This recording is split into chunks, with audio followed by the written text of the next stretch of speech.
Say a few points from the Parsho. And we'll start from the end of the Parsho first. Everybody knows that Parsho Toldos is the Parsho where Yitzchak wanted to give Esav the special brachas, and Min HaShamayim, not Stam Min HaShamayim.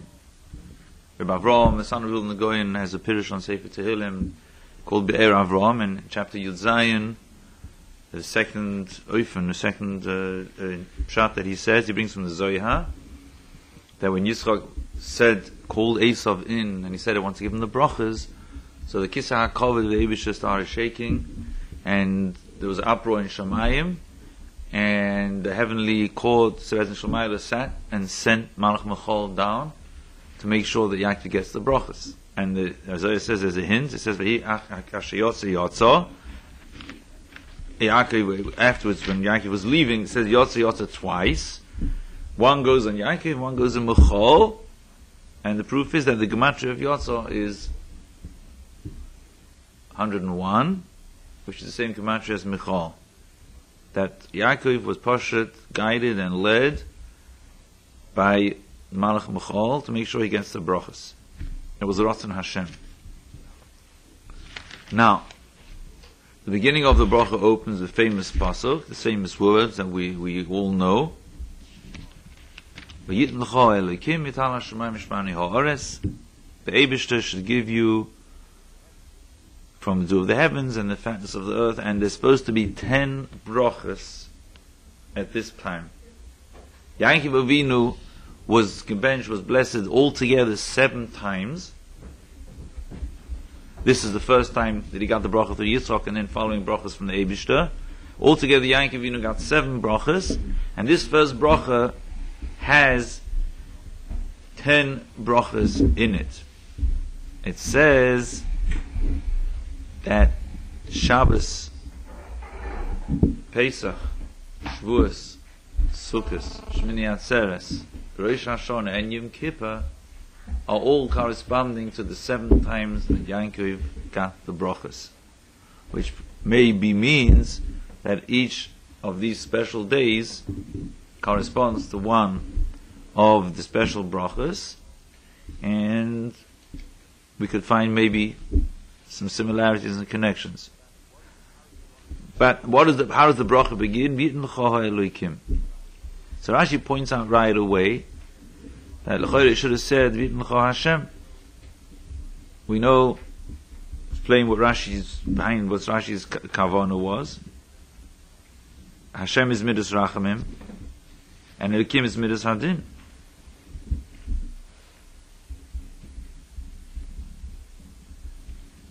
It seems that the whole bracha was midas rachamim. The whole union of bracha is midas rachamim. It's a tremendous rachamim. It's tremendous just pouring a shefa. It's an amount of blessing and in all areas, and not to forget that this was the night of Pesach, the night when Klal Yisrael eventually was born into a entity of Klal Yisrael, the night they went out of Mitzrayim, and the Shemayim were open. It's a night of Klal Yisrael, Elel Shimurim. It's a tremendous time in the Shaychus, in the connection between the Eibush and Klal Yisrael.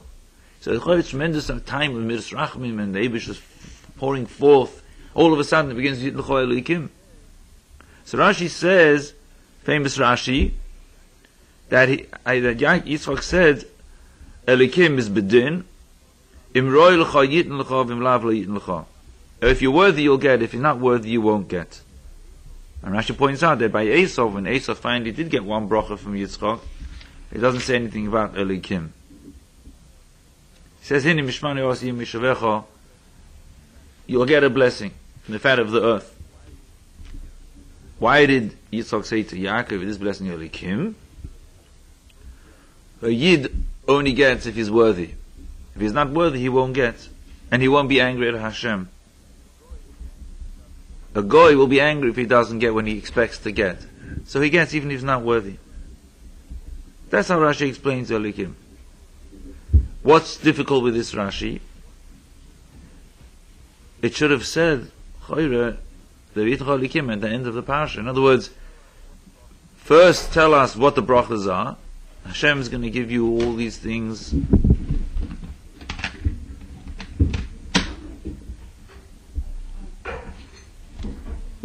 Hashem is going to give you 10 blessings, and this is what's going to be Tal Shemayim, Shmani Haaretz, Dogen V'Siroish, Avduchamim, etc. All these 10 brachas.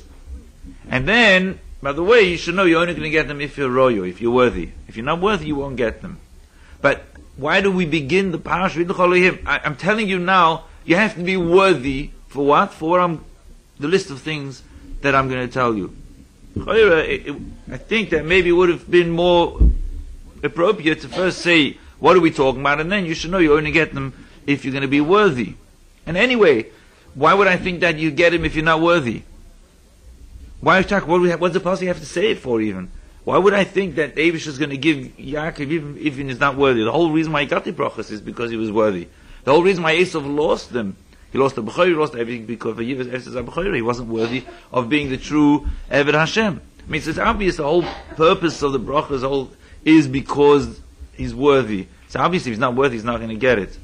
I wanted to add, because something happened to me on Friday which brought me about to understand this pshat. I was looking through the Parsha to try and prepare a vot to say Friday night after Kabbalah's Shabbos, and in the beginning I couldn't find anything that I thought was short and sweet to the point, and all of a sudden the phone rang. And there's a Yid on the phone who I had spoken to Friday morning for quite a long time, who was going through difficult times, a friend of mine out of town, not from Lakewood.